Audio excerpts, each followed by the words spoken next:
Hello दोस्तों, नमस्कार। स्वागत है आप सभी का अपने YouTube channel Avinash sir GS वाला में। दोस्तों, जैसा कि आप लोगों को पता है कि मैं लगातार आप लोगों को एसएससी जीडी के लिए जीके जीएस का क्लास, हिंदी का क्लास, करंट अफेयर्स का क्लास और दोस्तों साथ ही साथ मैंने आपको गणित का भी वीडियो प्रोवाइड किया है। दोस्तों, आज आप लोगों को रीजनिंग का भी वीडियो मिल जाएगा और दोस्तों आज हम लोग इस वीडियो में जीके जीएस के कुछ प्रीवियस ईयर के कुछ महत्वपूर्ण प्रश्न हैं और कुछ और अन्य फैक्ट पढ़ने वाले हैं। आइए बिना देर के हुए वीडियो की शुरुआत करते हैं। दोस्तों, आज हम लोग ऑब्जेक्टिव क्वेश्चन पढ़ने वाले हैं। तो सबसे पहला क्वेश्चन है, निम्न में से किस राज्य से होकर कर्क रेखा नहीं गुजरती है? किस राज्य से होकर कर्क रेखा नहीं गुजरती है? दोस्तों ऑप्शन में छत्तीसगढ़, त्रिपुरा, मिजोरम, उत्तर प्रदेश। तो दोस्तों मैं आपको बता दूं, सबसे पहला क्वेश्चन आप याद रखिए कि कर्क रेखा भारत के 8 राज्यों से होकर गुजरती है। 8 राज्यों से होकर गुजरती है। कर्क गुरा मध्य छजार बंगा त्रिमी, कर्क गुरा मध्य छजार बंगा त्रिमी। देखिए मैं यहाँ ट्रिक लिखता हूं, कर्क गुरा मध्य झार त्रिमी। देखिए यही ट्रिक है, कर्क गुरा मध्य छजार बंगा त्रिमी। गु से गुजरात, रा से राजस्थान, मध्य से मध्य प्रदेश, छ से छत्तीसगढ़, झार से झारखंड, त्रि से त्रिपुरा, मी से मिजोरम। तो दोस्तों देखिए ये 8 राज्य हैं। इन 8 राज्यों में कौन ऐसा राज्य है जिससे कर्क रेखा होकर नहीं गुजरती है? देखिए छत्तीसगढ़ है, त्रिपुरा भी है, मिजोरम भी है, लेकिन उत्तर प्रदेश नहीं है। हमारा फाइनल आंसर होगा उत्तर प्रदेश। निम्न में से किस राज्य से होकर कर्क रेखा नहीं गुजरती है? तो कर्क रेखा भारत के 8 राज्यों से होकर गुजरती है। गुजरात, राजस्थान, मध्य प्रदेश, छत्तीसगढ़, झारखंड, त्रिपुरा, मिजोरम, लेकिन उत्तर प्रदेश से होकर नहीं गुजरती है। याद रख लीजिए, मोस्ट इंपॉर्टेंट क्वेश्चन। दोस्तों अगले क्वेश्चन की बात करते हैं। भारत का कौन सा राज्य बांग्लादेश की सीमा को स्पर्श नहीं करता है? तो दोस्तों इसका ट्रिक मैं आपको दे देता हूं। बांग्लादेश का मित्र बंगाल असम में है। बांग्लादेश का मित्र बंगाल, बांग्लादेश का मित्र बंगाल असम में है।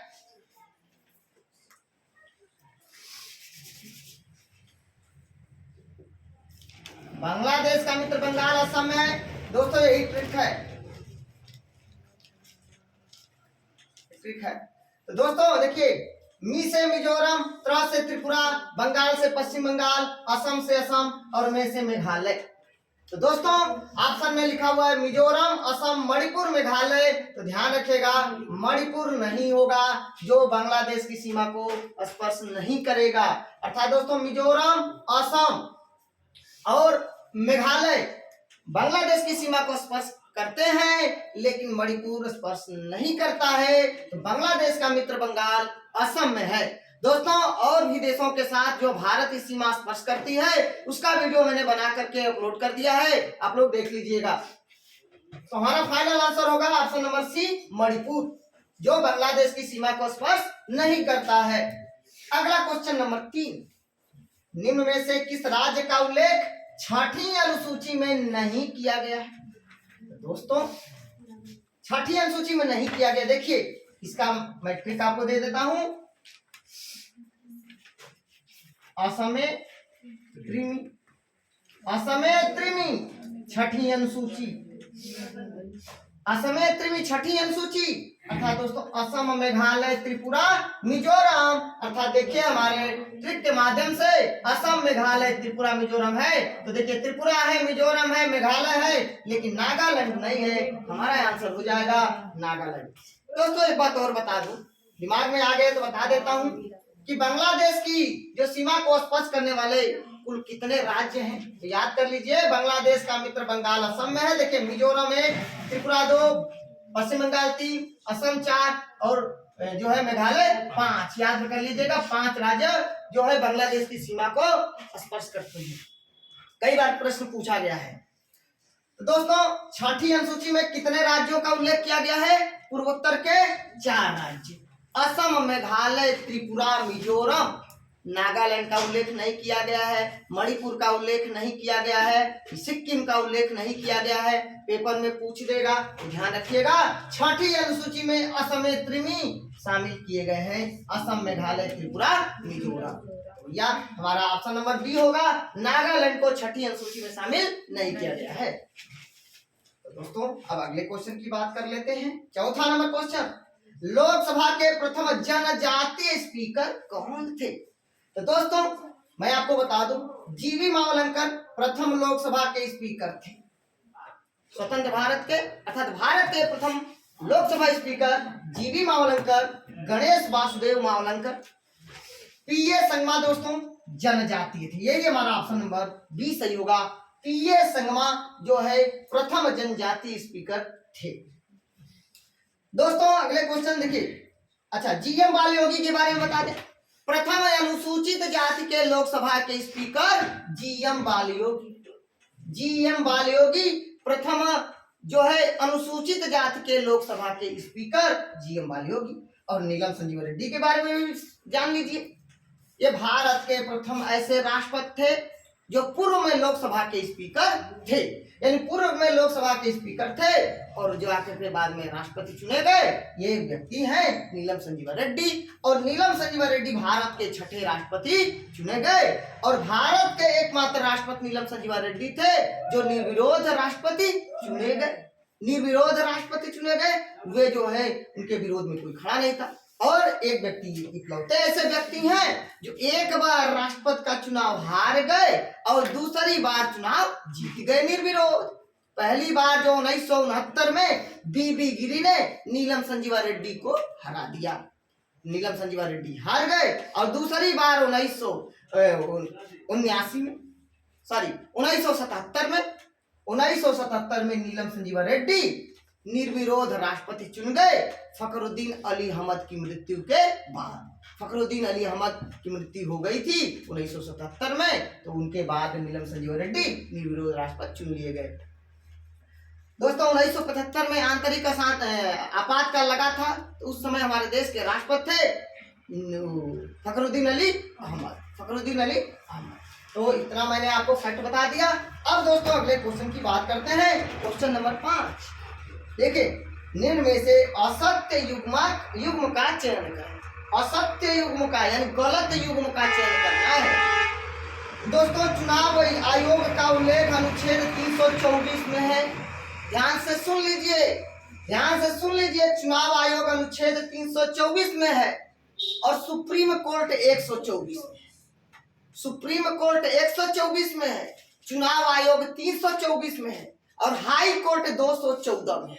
हाई कोर्ट 214 में है। हाई कोर्ट 214 में है। हाई कोर्ट 214 में है।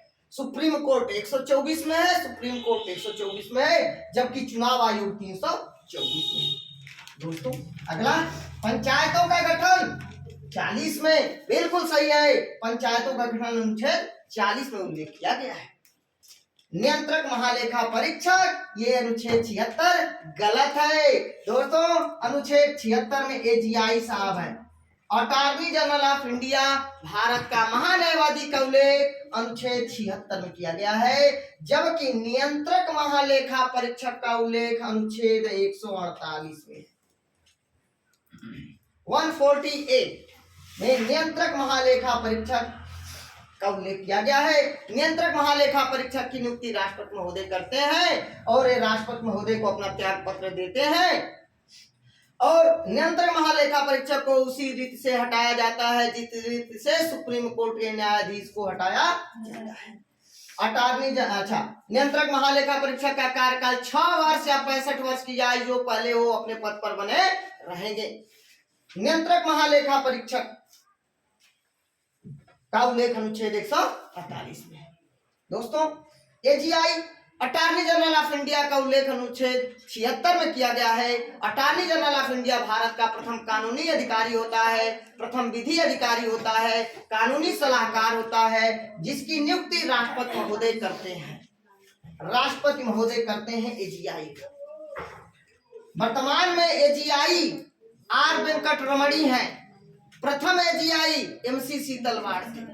वर्तमान के नियंत्रक महालेखा परीक्षक गिरीश चंद्र मुर्मू है और प्रथम वी नरहरि राव थे, याद रखिए। तो दोस्तों एजीआई साहब हो गए।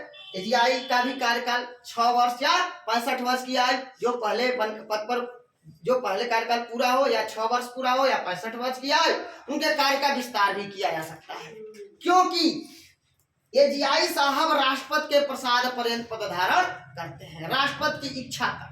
वैसे सामान्य कार्यकाल देखा जाए तो 6 वर्ष या 65 वर्ष की आयु तक हो सकता है। आगे बढ़ते हैं दोस्तों। राज्यपाल की नियुक्ति। राज्यपाल की नियुक्ति अनुच्छेद 155 के अंतर्गत राष्ट्रपति महोदय करते हैं। राज्यपाल की नियुक्ति अनुच्छेद 155 के अंतर्गत राष्ट्रपति महोदय करते हैं। तो दोस्तों हमारा असत्य का चयन करना है, तो ऑप्शन नंबर सी बनेगा। नियंत्रक महालेखा परीक्षक का उल्लेख अनुच्छेद 148 में है, 76 में नहीं है। 76 में एजीआई का उल्लेख किया गया है। चलिए आगे बढ़ते हैं, 6वें नंबर क्वेश्चन की बात करते हैं। निम्न में से कौन सा सही है? राज्यसभा में सीटों की संख्या के आधार पर कौन सा युग्म सही है? तो दोस्तों कर्नाटक में राज्यसभा की 9 नहीं 12 सीटें होती हैं। कर्नाटक में 12, उड़ीसा में 10, बिल्कुल सही आंसर है। गुजरात में 11 सीटें, आंध्र प्रदेश में 11 सीटें, मध्य प्रदेश में 11 सीटें हो गई। और दोस्तों पंजाब असम तेलंगाना में 7 सीटें हैं। पंजाब असम तेलंगाना में 7 सीटें हैं राज्यसभा की। और गुजरात में राज्यसभा की 11 सीटें हैं, याद रखिएगा। गुजरात में 11 सीटें हैं राज्यसभा की। महाराष्ट्र में दोस्तों राज्यसभा की 19 सीटें हैं। और ये 16 सीटें कहाँ है? तो पश्चिम बंगाल और बिहार में है। पश्चिम बंगाल और बिहार में है। तमिलनाडु में राज्यसभा की 18 सीटें हैं। तमिलनाडु में राज्यसभा की 18 सीटें हैं, याद रख लीजिएगा। और मैंने ऑप्शन में 9 लिखा है दोस्तों, तो केरल में 9 है। केरल में राज्यसभा की 9 सीटें हैं, लेकिन कर्नाटक में राज्यसभा की 12 सीटें हैं। उड़ीसा में जो है 10 सीटें हैं। राजस्थान में भी 10 सीटें हैं राज्यसभा की, याद रखिएगा। तो दोस्तों पुनः मैं आप लोगों को रिवाइज करा देता हूँ। कर्नाटक में राज्यसभा की 12 सीटें, केरल में 9 सीटें राज्यसभा की, उड़ीसा में और राजस्थान में 10-10 सीटें हैं राज्यसभा की। दोस्तों गुजरात में, आंध्र प्रदेश में, मध्य प्रदेश में 11-11 सीटें हैं राज्यसभा की। और पंजाब असम तेलंगाना में 7 सीटें हैं राज्यसभा की। महाराष्ट्र में 19 सीटें हैं। पश्चिम बंगाल और बिहार में 16 सीटें हैं राज्यसभा की। और दोस्तों तमिलनाडु में 18 सीटें हैं राज्यसभा की। महाराष्ट्र में 19 सीट। तो हमारा क्वेश्चन पूछा है कौन सा युग्म सही है? तो ऑप्शन नंबर 20 सही है। उड़ीसा 10 लिखा हुआ है, यही बिल्कुल सही आंसर होगा, करेक्ट आंसर होगा। दोस्तों अगले क्वेश्चन की बात करते हैं, 7वां नंबर क्वेश्चन। भारतीय संविधान के संवैधानिक सलाहकार कौन थे? तो दोस्तों याद रखिएगा, डॉक्टर BN राव। डॉक्टर देखिए ऑप्शन लिखा हुआ है, डॉक्टर BN राव, सरदार वल्लभ भाई Patel, doctor Bhimrao Ambedkar, doctor KM Munshi, Kanhaiyalal Maneklal Munshi.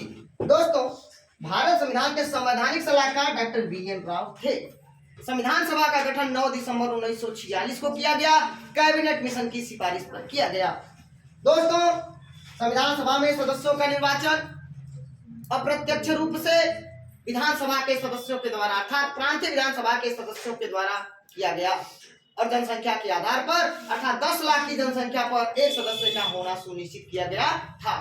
Doctor Bhimrao Ambedkar का निर्वाचन पूर्वी बंगाल से किया गया था, लेकिन देश का बंटवारा हो जाने के बाद पूर्वी बंगाल चला गया पाकिस्तान में, अर्थात पूर्वी पाकिस्तान के रूप में हो गया। तो दोस्तों डॉक्टर भीमराव अंबेडकर का निर्वाचन बम्बई प्रेसिडेंसी के पूना सीट से किया गया था, मुंबई प्रेसिडेंसी के पूना सीट से किया गया।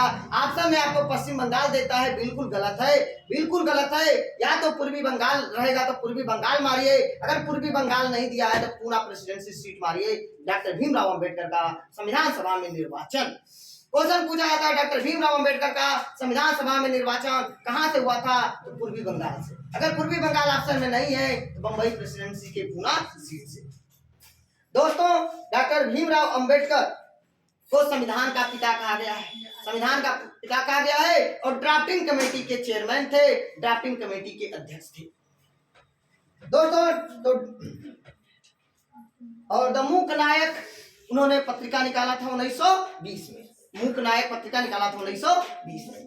दोस्तों, डॉक्टर BN राव संवैधानिक सलाहकार हो गए, और संवैधानिक सलाहकार समिति का अध्यक्ष अगर पूछ दे तो सरदार वल्लभ भाई ये अध्यक्ष हो जाएंगे संवैधानिक सलाहकार समिति के।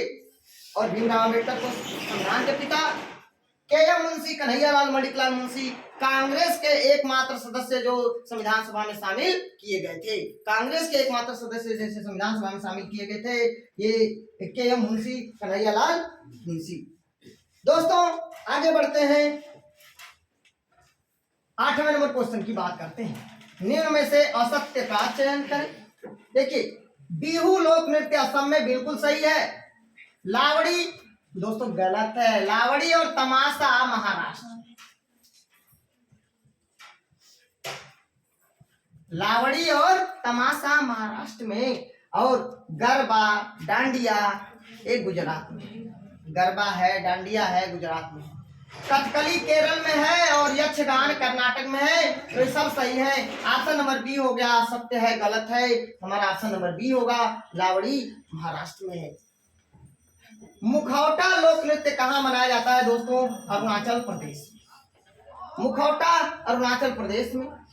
दोस्तों, महाराष्ट्र में लावड़ी और तमाशा, लावड़ी बता ही दिया हूं, और तमाशा।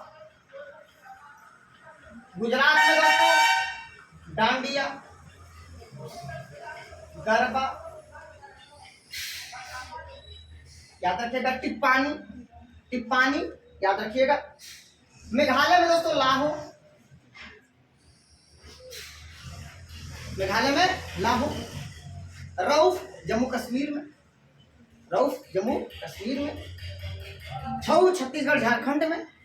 आगे बढ़ते हैं, भारत के किसी भी राज्य की बनने वाली, भारत के किसी भी राज्य की बनने वाली, दोस्तों ये तमाशा है, भारत के किसी भी राज्य की बनने वाली प्रथम महिला मुख्यमंत्री।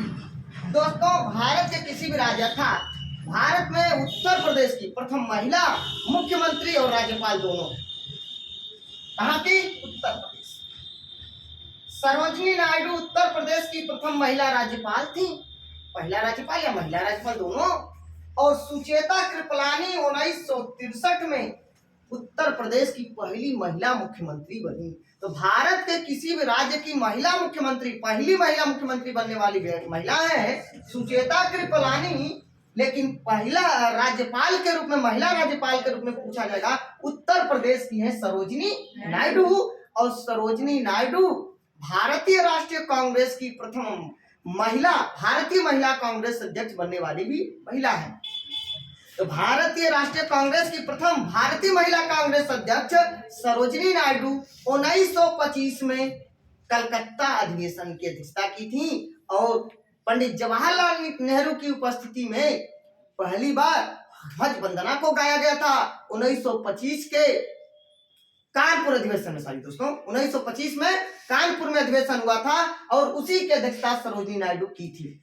तो ध्यान रखिएगा, 1925 में कांग्रेस का कानपुर में अधिवेशन हुआ था, जिसकी अध्यक्षता सरोजिनी नायडू की थी। प्रथम भारतीय महिला कांग्रेस अध्यक्ष सरोजिनी नायडू 1925 में बनी थी कानपुर में, और ध्वज वंदना को पहली बार 1925 के अधिवेशन में गाया गया था पंडित जवाहरलाल नेहरू की अध्यक्षता में। दोस्तों, ध्वज वंदना को विजयी विश्व तिरंगा प्यारा झंडा ऊंचा रहे हमारा को श्यामलाल गुप्ता पार्षद ने लिखा है गणेश शंकर विद्यार्थी के कहने पर। बड़े गणेश शंकर विद्यार्थी के कहने पर जो है श्यामलाल गुप्ता पार्षद ने लिखा है। दोस्तों विजय लक्ष्मी पंडित के बारे में बात करते हैं। उत्तर प्रदेश, हाँ, विजय लक्ष्मी पंडित पंडित जवाहरलाल नेहरू की बहन थी और संयुक्त राष्ट्र संघ में प्रथम महिला महासचिव बनने वाली प्रथम भारतीय महिला कौन है? विजय लक्ष्मी पंडित। यूएनओ में, संयुक्त राष्ट्र संघ में प्रथम महिला, भारतीय महिला महासचिव बनने वाली महिला है विजय लक्ष्मी पंडित। और रमा देवी चुनाव आयुक्त यानी मुख्य चुनाव आयुक्त के रूप में या चुनाव आयुक्त के रूप में काम करने वाली पहली महिला रमा देवी है। 1993 के लगभग ये चुनाव आयुक्त बनी थी। तो आपने अच्छे से पढ़ लिया। सरोजिनी नायडू उत्तर प्रदेश की प्रथम महिला राज्यपाल थी, किसी भी राज्य की बनने वाली। सुचेता कृपलानी उत्तर प्रदेश की प्रथम महिला मुख्यमंत्री थी, किसी भी राज्य की बनने वाली। और विजय लक्ष्मी पंडित यूएनओ में महासचिव के रूप में काम किया, प्रथम भारतीय के रूप में। और रमा देवी मुख्य चुनाव आयुक्त या चुनाव आयुक्त के रूप में काम की है, प्रथम महिला। तो इतना हो गया। तो हमारा प्रथम महिला मुख्यमंत्री पूछा गया है तो सुचेता कृपलानी। दोस्तों अगले क्वेश्चन की बात कर लेते हैं। असत्य का चयन करें। चेचक, विषाणु, लार्जा जीवाणु, मलेरिया विषाणु, टाइफाइड जीवाणु। दोस्तों चेचक वायरस के कारण होता है, बिल्कुल सही है। लार्जा को ही कहते हैं टिटनस, लार्जा को कहते हैं टिटनस। टिटनस भी दोस्तों जीवाणु बैक्टीरिया के कारण होता है और टाइफाइड जीवाणु के कारण होता है, बिल्कुल सही है। मलेरिया प्रोटोजोआ के कारण होता है, परजीवी के कारण होता है। रोनाल्ड रॉस ने बताया, रोनाल्ड रॉस ने बताया। तो यहां हमारा ऑप्शन नंबर सी होगा, मलेरिया परजीवी।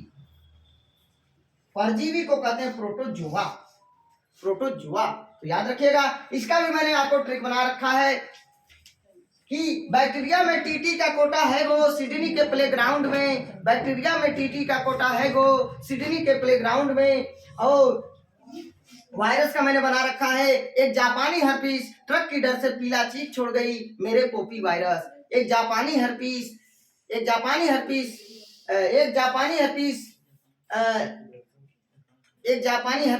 ट्रक की डर से पीला चीख छोड़ गई, मेरे पोपी वायरस। दोस्तों आगे बढ़ते हैं।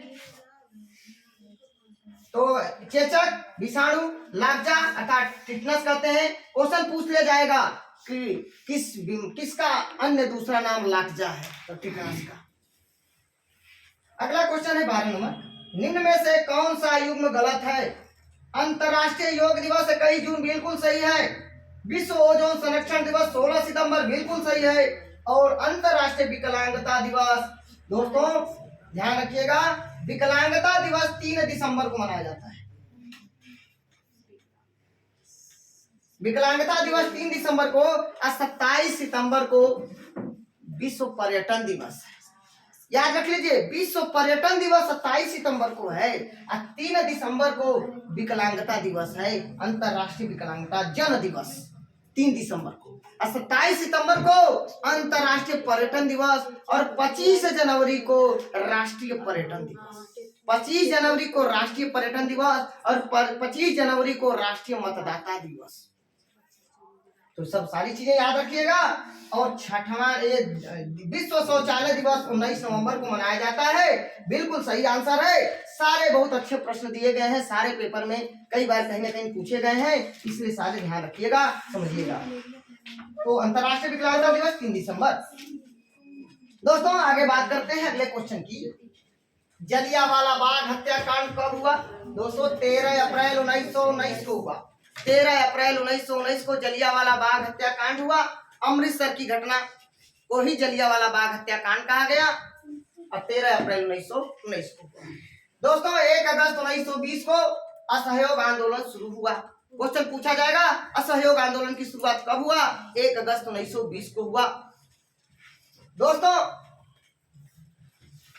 सितंबर 1920 में लाला लाजपत राय की अध्यक्षता में असहयोग आंदोलन का प्रस्ताव गांधी जी के द्वारा पेश किया गया, लेकिन सी आर दास ने उसका विरोध कर दिया, इसलिए असहयोग आंदोलन का प्रस्ताव पास नहीं हो पाया। तो आपसे क्वेश्चन पूछा जाएगा सर्वप्रथम असहयोग आंदोलन का प्रस्ताव कांग्रेस के किस अधिवेशन में पेश किया गया था? तो भैया 1920 में सितंबर में। उसकी अध्यक्षता किसने की थी? लाला लाजपत राय ने की थी। लाला लाजपत राय की अध्यक्षता में असहयोग आंदोलन का प्रस्ताव सितंबर 1920 में पेश किया गया था। किस अधिवेशन में? कलकत्ता अधिवेशन में। कलकत्ता अधिवेशन में। लेकिन वो पास नहीं हुआ। क्यों? उसका विरोध किसने किया? CR दास ने विरोध किया। भैया पास तो हो नहीं पाया, लेकिन असहयोग आंदोलन 1 अगस्त को शुरू हो चुका था। उसके बाद वो विशेष अधिवेशन किया गया था। विशेष अधिवेशन सितंबर 1920 में कलकत्ता में किया गया था, जिसके अध्यक्ष हमारे पंजाब केसरी लाला लाजपत राय को बना दिया गया था। फिर दिसंबर 1920 में कांग्रेस का नागपुर में अधिवेशन हुआ, जिसकी अध्यक्षता M राघवाचारी ने की थी। भैया बिसंधर नहीं, बिसंधर 1911 में राष्ट्रध्वज जब राष्ट्रगान जब पहली बार गाया गया था ना 27 दिसंबर 1911 को, तो 1911 में पंडित बिसंधर नारायण ने अध्यक्षता की थी कलकत्ता अधिवेशन की। और ये हमने आपसे पूछा है कि असहयोग आंदोलन नागपुर अधिवेशन, तो नागपुर अधिवेशन 1920 में दिसंबर में हुआ, जिसकी अध्यक्षता वी राघवाचारी ने की थी। और उसी अधिवेशन में असहयोग आंदोलन के प्रस्ताव को पारित कर दिया गया और CR दास ने उसका समर्थन किया। क्वेश्चन पूछा जाता है कि असहयोग आंदोलन के प्रस्ताव का किसने विरोध किया और बाद में उसका समर्थन किया? तो CR दास ने किया था। CR दास ने किया था, याद रखिएगा। CR दास सुभाष चंद्र बोस के राजनीतिक गुरु थे। CR दास सुभाष चंद्र बोस के राजनीतिक गुरु थे, याद रखिएगा। तो असहयोग आंदोलन को नागपुर अधिवेशन में पारित कर दिया गया, ठीक है। CR दास ने समर्थन कर दिया। 1 अगस्त 1920 को असहयोग आंदोलन शुरू हुआ था। दोस्तों 12 मार्च 1930 को दांडी मार्च की शुरुआत हुआ। दांडी मार्च की शुरुआत 12 मार्च 1930 हुआ और दोस्तों 24 दिन की यात्रा के बाद दांडी पहुंच गए गांधी जी। 5 अप्रैल 1930 को दांडी पहुंच गए और 6 अप्रैल 1930 को सविनय अवज्ञा आंदोलन की शुरुआत हो गया। सविनय अवज्ञा आंदोलन की शुरुआत जो है 6 अप्रैल 1930 को हुआ, ये ध्यान रखिएगा। तो दोस्तों जलियांवाला बाग हत्याकांड 13 अप्रैल 1919। आगे बढ़ते हैं 14 नंबर क्वेश्चन। निम्न में से कौन सा युग्म गलत है? विटामिन ए का रासायनिक नाम रेटिनॉल, बिल्कुल सही है। विटामिन B6 का रासायनिक नाम पायरोडॉक्सिन, बिल्कुल सही है। विटामिन ई का रासायनिक नाम नेप्टोक्विनोन, गलत है। या विटामिन के का है? विटामिन के का नेप्टोक्विनोन है। विटामिन ए का टोकोफेराल है दोस्तों, सॉरी विटामिन ई का टोकोफेराल है। विटामिन ई का रासायनिक नाम क्या है? टोकोफेराल है। टोकोफेराल। और दोस्तों विटामिन B12 का रासायनिक नाम साइनोकाबामालिन है। साइनोकाबामालिन। स्मरण शक्ति को बढ़ाने के लिए, स्वप्न को बहुत देर तक याद रखने के लिए विटामिन B6 दिया जाता है। कोबाल्ट किस में पाया जाता है? B12 में पाया जाता है। कोबाल्ट B12 में पाया जाता है। दोस्तों आगे क्वेश्चन की बात करते हैं। तो B12 का रासायनिक नाम साइनोकाबामालिन, B12 का रासायनिक नाम साइनोकाबामालिन, B6 का रासायनिक नाम पायरोडॉक्सिन, विटामिन ए का रेटिनॉल, विटामिन ई का टोकोफेराल, विटामिन के का नेप्टोक्विनोन, विटामिन डी का कैल्सीफेराल। कैल्सीफेराल के 2 भाग हैं, कोकैल्सीफेराल और अर्बोकैल्सीफेराल। विटामिन B1 का रासायनिक नाम है थायमीन। विटामिन B1 का रासायनिक नाम है थायमीन और विटामिन B2 का रासायनिक नाम है राइबोफ्लेविन। विटामिन B2 का रासायनिक नाम है राइबोफ्लेविन। विटामिन B3 का रासायनिक नाम है निकोटिनेमाइड या नियासिन। उसी से चर्म संबंधित रोग है पेलाग्रा रोग होता है निकोटिनेमाइड या नियासिन। विटामिन डी का रासायनिक नाम है कैल्सीफेराल। दोस्तों आगे बढ़ते हैं, क्वेश्चन नंबर 15 की बात करते हैं। निम्न में से कौन सा युग्म गलत है? एग्जाम वारियर्स नरेंद्र मोदी, बिल्कुल सही answer. Changing India Manmohan Singh, बिल्कुल सही है।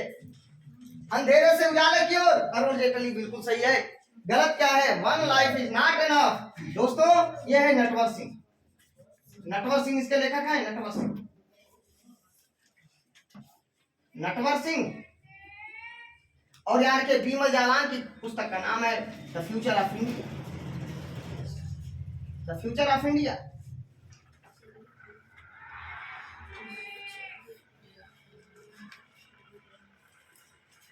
The future of India, Bimal Jalan की पुस्तक है। पूर्व आरबीआई के गवर्नर रह चुके हैं बिमल जालान। आप लोग पुराने नोटों पर देखते होंगे आरबीआई के गवर्नर बिमल जालान का सिग्नेचर हुआ होगा। दोस्तों 1 रुपए और सिक्कों को छोड़कर बाकी नोटों पर आरबीआई के गवर्नर का सिग्नेचर होता है, जबकि 1 रुपए के नोट पर वित्त सचिव का हस्ताक्षर होता है। वित्त सचिव का हस्ताक्षर होता है, ध्यान रखिएगा। अगला क्वेश्चन की बात कर लेते हैं। तो exam warriors Narendra Modi, changing India Manmohan Singh, अंधेरे से उजाले की ओर Arun Jaitley, one life is not enough Natwar Singh, और बिमल जालान की पुस्तक का नाम है द फ्यूचर ऑफ इंडिया। दोस्तों टीवी का आविष्कार किसने किया था? J.L. बेयर, बिल्कुल सही आंसर है। रिवाल्वर की खोज में रिवाल्वर का आविष्कार कोल्ट ने किया, और हृदय प्रत्यारोपण का आविष्कार क्रिश्चियन बर्नार्ड ने किया। हृदय प्रत्यारोपण क्रिश्चियन बर्नार्ड ने किया, जबकि चेचक के टीका का आविष्कार एडवर्ड जेनर, चेचक का टीका का आविष्कार एडवर्ड जेनर ने किया। हृदय प्रत्यारोपण क्रिश्चियन बर्नार्ड, हृदय प्रत्यारोपण क्रिश्चियन बर्नार्ड, याद रख लीजिए, मैं आराम से बोल देता हूं। टीबी का आविष्कार J.L. Baird, J.L. Baird. Revolver का आविष्कार कोल्ट। हृदय प्रत्यारोपण क्रिश्चियन बर्नार्ड, हृदय प्रत्यारोपण। एडवर्ड जेनर चेचक। राज्यसभा में कितने सदस्यों का राष्ट्रपति मनोनीत करते हैं? राज्यसभा में कितने सदस्यों को राष्ट्रपति मनोनीत करते हैं? तो दोस्तों 12। Option number C 12। यहाँ ऑप्शन नंबर ए डी है। दोस्तों राज्यसभा के सदस्यों का कार्यकाल कितने वर्ष होता है? तो दोस्तों राज्यसभा के सदस्यों का कार्यकाल 6 वर्ष होता है, और राज्यसभा का मेंबर बनने के लिए कम से कम उम्र 30 वर्ष होना चाहिए, याद रखिएगा। बच्चे बहुत गलती कर देते हैं। 25 वर्ष लोकसभा का मेंबर बनने के लिए, प्रधानमंत्री बनने के लिए 25 वर्ष, जबकि राज्यसभा का मेंबर बनने के लिए 30 वर्ष होनी चाहिए। दोस्तों आगे बढ़ते हैं। राष्ट्रपति अपना त्याग पत्र देता है किसे? उपराष्ट्रपति। राष्ट्रपति अपना त्याग पत्र उपराष्ट्रपति को देते हैं। राष्ट्रपति को शपथ सुप्रीम कोर्ट का मुख्य न्यायाधीश दिलवाते हैं, और राष्ट्रपति अपना त्याग पत्र उपराष्ट्रपति को देते हैं। दोस्तों अगला क्वेश्चन नंबर 20। दोस्तों कल के वीडियो में मैंने आपसे एक प्रश्न पूछा था, संयुक्त राष्ट्र संघ की स्थापना कब हुआ था और उसका मुख्यालय कहाँ है? तो दोस्तों संयुक्त राष्ट्र संघ का स्थापना 24 अक्टूबर 1945 को हुआ। उसका मुख्यालय न्यूयॉर्क में है। एक आंसर आया था जिनेवा, वो गलत है, न्यूयॉर्क होगा। तो सबसे पहला आंसर आया था मिथिलेश का। मिथिलेश, ममता और 2 लोगों का, और कासिम, इन 3 लोग मुझे आंसर दिए थे, और किसी का नाम छूट रहा तो बताओ। ये सबसे पहला आंसर आया था मिथिलेश यादव का, ममता राजभर का और कासिम का।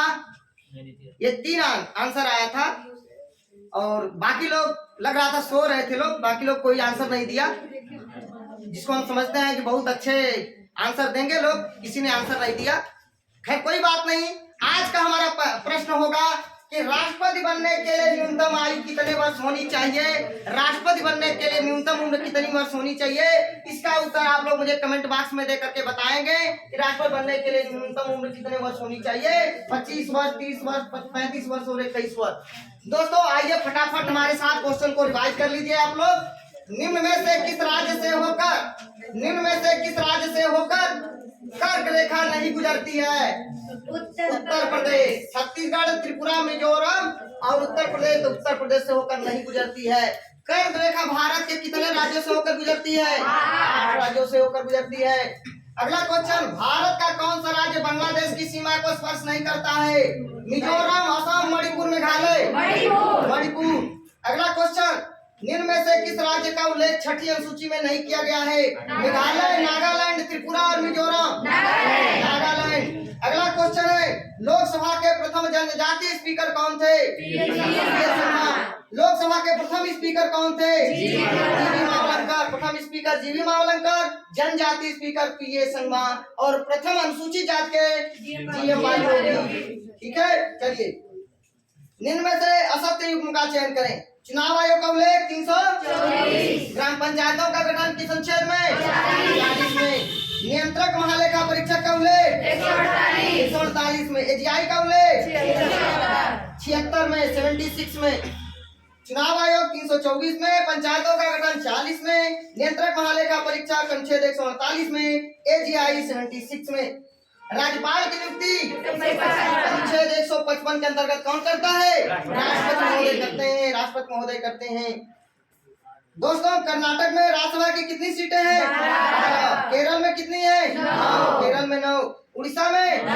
राजस्थान में 10। गुजरात में 11। गुजरात में 11। मध्य प्रदेश में 11। मध्य प्रदेश में 11। मध्य प्रदेश हो गया। आंध्र प्रदेश में 11। आंध्र प्रदेश में 11। दोस्तों, गुजरात, आंध्र प्रदेश, मध्य प्रदेश में 11 सीटें हैं राज्यसभा की। पंजाब, असम, तेलंगाना में 7। पंजाब, असम, तेलंगाना में 7। पंजाब, असम, तेलंगाना में 7। पंजाब, असम, तेलंगाना में 7। महाराष्ट्र में 19। महाराष्ट्र में 19। महाराष्ट्र में 19। महाराष्ट्र में 19।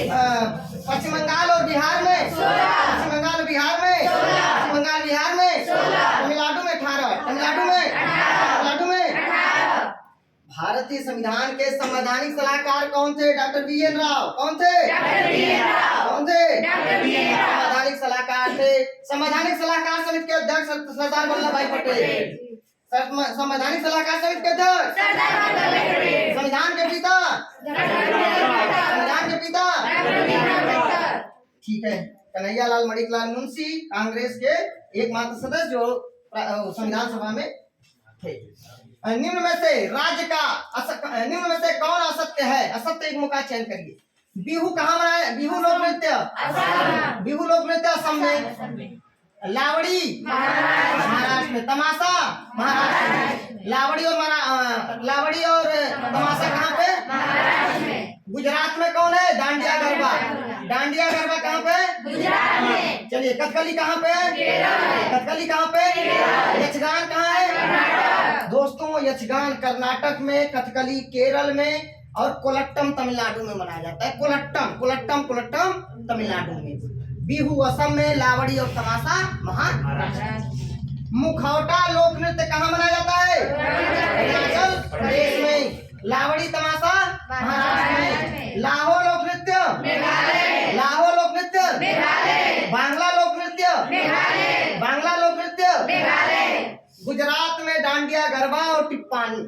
डांडिया गरबा और टिप्पानी कहाँ पे? गुजरात में। भारत के किसी भी राज्य की बनने वाली प्रथम महिला मुख्यमंत्री कौन है? महिला मुख्यमंत्री सुचेता कृपलानी। किस प्रदेश की? उत्तर प्रदेश की।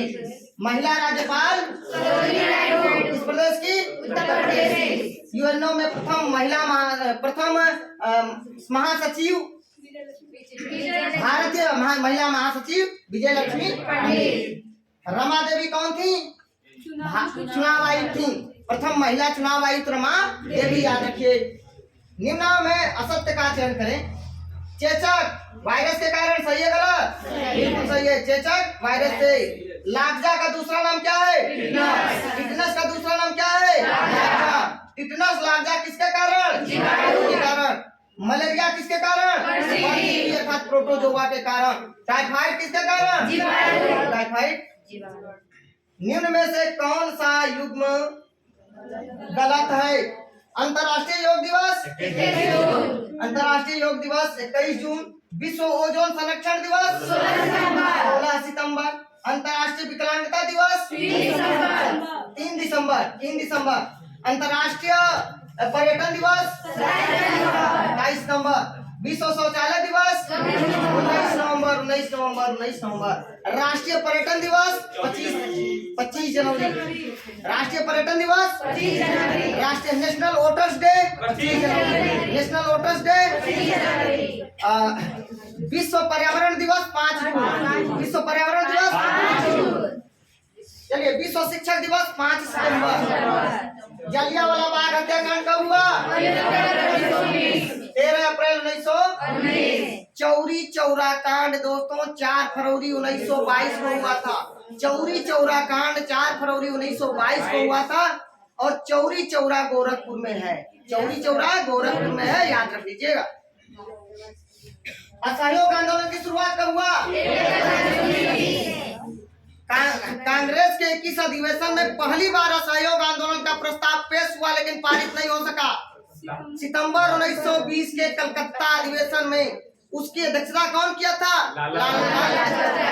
एक प्रश्न और आप लोग मुझे बताएंगे, लाल बाल पाल त्रिगुट में से कौन कांग्रेस का अध्यक्ष बना था? लाल बाल पाल। लाल का मतलब लाला लाजपत राय, बाल का मतलब बाल गंगाधर तिलक और पाल का मतलब बिपिन चंद्र पाल। तो दोस्तों लाल बाल पाल त्रिगुट में से कौन कांग्रेस का अध्यक्ष बना? तो लाला लाजपत राय। याद रखिएगा, ये उग्रवादी नेता थे। उग्रवादी नेताओं में याद रख लीजिए कौन कौन था? लाला लाजपत राय, बाल गंगाधर तिलक, बिपिन चंद्र पाल और एक नाम और जोड़ लीजिए, अरविंद घोष। अरविंद घोष। अरविंद घोष ने तो इतना तक कह दिया कि कांग्रेस क्षय रोग से मरने वाली है। आई बात समझ में? तो उग्रवादी 4 नेताओं का नाम याद रख लेंगे, आपका काम बन जाएगा। बाल गंगाधर तिलक, लाला लाजपत राय, बिपिन चंद्र पाल और अरविंद घोष। ये 4 उग्रवादी नेता थे, और भी थे, लेकिन इतना से आपका काम बन जाएगा, क्वेश्चन आराम से सॉल्व हो जाएगा। दोस्तों कांग्रेस के किस अधिवेशन में असहयोग आंदोलन का प्रस्ताव पारित कर दिया गया? नागपुर अधिवेशन। आपके एसएससी जीडी में पूछा गया है कि 1920 में कांग्रेस का अधिवेशन कहाँ हुआ था? नागपुर में। उसके अध्यक्ष कौन थे? वी राघवाचारी। उस अधिवेशन में क्या हुआ था? कांग्रेस का प्रस्ताव कांग्रेस करें असहयोग आंदोलन का प्रस्ताव पारित कर दिया गया था। उसकी अध्यक्षता किसने की थी? वी राघवाचारी ने की थी, याद रखिएगा। चलिए 12 मार्च 1930 को क्या हुआ था? दांडी मार्च। दांडी मार्च नमक सत्याग्रह आंदोलन के लिए नमक सत्याग्रह की अभी ये मार्च नमक मार्च शुरू हुआ था। नमक मार्च मतलब दांडी मार्च शुरुआत हुआ था, मतलब 24 दिन की यात्रा करके और पहुंचना था, दांडी पहुंचना था नवसारी गुजरात में। तो 12 मार्च 1930 को शुरू हुआ। गांधी जी दांडी कब पहुंचे? 5 अप्रैल 1930 को। कब पहुंचे? 5 अप्रैल 1930 को। और सविनय अवज्ञा आंदोलन की शुरुआत कब हुआ? 6 अप्रैल 1930 को सविनय अवज्ञा आंदोलन की शुरुआत हुआ। दांडी मार्च 12 मार्च 1930 को शुरुआत हुआ। एक प्रश्न और बता दो, असहयोग आंदोलन के प्रस्ताव का पहली बार विरोध किसने किया? सीआर दास ने। असहयोग आंदोलन के प्रस्ताव गांधी जी द्वारा जो पेश किया गया था, पहली विरोध और बाद में समर्थन किसने किया? सीआर दास ने। सुभाष चंद्र बोस के राजनीतिक गुरु सीआर दास। दोस्तों आगे बढ़ते हैं। इनमें से कौन सा युग्म गलत है? विटामिन ए का रासायनिक नाम रेटिनॉल। विटामिन B6 का रासायनिक नाम, विटामिन ई का रासायनिक नाम और विटामिन के का रासायनिक नाम, विटामिन B12 का रासायनिक नाम। दोस्तों विटामिन ए का रासायनिक नाम रेटिनॉल, B6 का पैराडॉक्सिन, विटामिन ई का रासायनिक नाम टोकोफेरॉल, विटामिन के का रासायनिक नाम नेप्टोक्विनोन, विटामिन B12 का रासायनिक नाम साइनोकार्बामाइन। निम्न में से कौन सा युग्म गलत है? एग्जाम हुआ गया उसके लेखक नरेंद्र मोदी जी। चेंजिंग इंडिया के लेखक MM सिंह, मनमोहन सिंह। अंधेरे से उजाले की ओर Arun Jaitley. One life is not enough Natwar Singh. One life is not enough Natwar Singh. और the future of India, the future of India Bimal Jalan कौन थे? पूर्व RBI गवर्नर। पूर्व RBI गवर्नर थे। इस तरह से भी पेपर में पूछा गया है। क्या मनमोहन सिंह RBI के गवर्नर थे? बिल्कुल थे, याद रखिएगा, थे। तो कभी क्वेश्चन ऐसे देता है कि क्या मनमोहन सिंह RBI के गवर्नर थे? बिल्कुल थे। चलिए 50-85 की बात है, 85 की बात है उसमें। चलिए आगे बढ़ते हैं। टीवी का आविष्कार किसने किया भैया? टीवी टेलीविजन का, ठीक है, टेलीविजन का JL बेयर्ड। बोल्ट किसका आविष्कार थे? रिवॉल्वर की खोज किसने किया? हृदय प्रत्यारोपण का आविष्कार क्रिश्चियन बर्नार्ड। एडवर्ड जेनर ने किसका? टीका का खोज किया एडवर्ड जेनर ने, ठीक है। अलेक्जेंडर फ्लेमिंग ने किसकी खोज किया? पेनिसिलिन का। राज्यसभा में कितने सदस्यों को राष्ट्रपति मनोनीत करते हैं? 12 सदस्यों को। राज्यसभा में अधिकतम कितनी सीटें हैं? 250। वर्तमान में राज्यसभा में कितनी सीटें? 245। 245। चलिए, राज्यसभा के सदस्यों का कार्यकाल, लेकिन राज्यसभा का कोई कार्यकाल नहीं होता है। राज्यसभा एक अस्थायी सदन होता है। राज्यसभा का कभी भी गठन नहीं होता है। याद रख लीजिएगा, राज्यसभा का कार्यकाल नहीं होता है, लेकिन राज्यसभा के सदस्यों का कार्यकाल होता है। दोस्तों, राज्यसभा के सदस्यों का कार्यकाल 6 वर्ष होता है, लेकिन राज्यसभा के सभापति का कार्यकाल 5 वर्ष होता है। ऐसा क्यों? कि भारत के उपराष्ट्रपति का कार्यकाल 5 वर्ष होता है और भारत का उपराष्ट्रपति राज्यसभा का पदेन सभापति होता है। तो जितने दिन उपराष्ट्रपति वो रहेंगे उतने दिन तक वो राज्यसभा के सभापति रहेंगे। याद रख लीजिए, तो राज्यसभा के सदस्यों का कार्यकाल 6 वर्ष, लेकिन राज्यसभा के सभापति का कार्यकाल 5 वर्ष। लेकिन राज्यसभा के उपसभापति का कार्यकाल 6 वर्ष, क्योंकि राज्यसभा के जो सदस्य होते हैं उन्हीं सदस्यों में से उपसभापति बनते हैं और सदस्यों का कार्यकाल 6 वर्ष, के लिए उपसभापति का भी कार्यकाल 6 वर्ष। क्लियर? आगे बढ़ते हैं। राज्यसभा के सदस्य हो गया। राष्ट्रपति अपना त्याग पत्र उपराष्ट्रपति को और उपराष्ट्रपति अपना त्याग पत्र राष्ट्रपति को शपथ सुप्रीम कोर्ट का मुख्य न्यायाधीश और उपराष्ट्रपति को शपथ दिलवाएंगे राष्ट्रपति। आई बात समझ में? राष्ट्रपति अपना त्याग पत्र उपराष्ट्रपति को देंगे, ठीक है, याद रखिएगा। और राष्ट्रपति की अनुपस्थिति में उपराष्ट्रपति कार्यवाहक राष्ट्रपति के रूप में काम करेंगे, ये अनुच्छेद 65 कहता है। और राष्ट्रपति का पद रिक्त होता है तो किसी भी हालत में 6 महीना से अधिक वो पद खाली नहीं रह सकता। अधिकतम कितना दिन तक? 6 महीने तक। और याद रखना कि राष्ट्रपति की अनुपस्थिति में उपराष्ट्रपति और उपराष्ट्रपति की अनुपस्थिति में सुप्रीम कोर्ट का मुख्य न्यायाधीश कार्यवाहक राष्ट्रपति के रूप में काम करता है। याद रख लीजिएगा। दोस्तों, राष्ट्रपति बनने के लिए न्यूनतम आयु कितने वर्ष होनी चाहिए? इसका आंसर आप लोग मुझे कमेंट बॉक्स में बताएंगे कि इसका आंसर क्या होगा, और कल मैं जो आंसर देगा सबसे पहले उसका नाम जरूर लूंगा। आप लोग दोस्तों स्क्रीनशॉट चाहे तो ले सकते हैं। दोस्तों, अगर आप लोगों को मेरा वीडियो अच्छा लगे दोस्तों, प्लीज दोस्तों लाइक कमेंट जरूर करें। मिलते हैं नेक्स्ट वीडियो में, तब तक के लिए नमस्कार, धन्यवाद।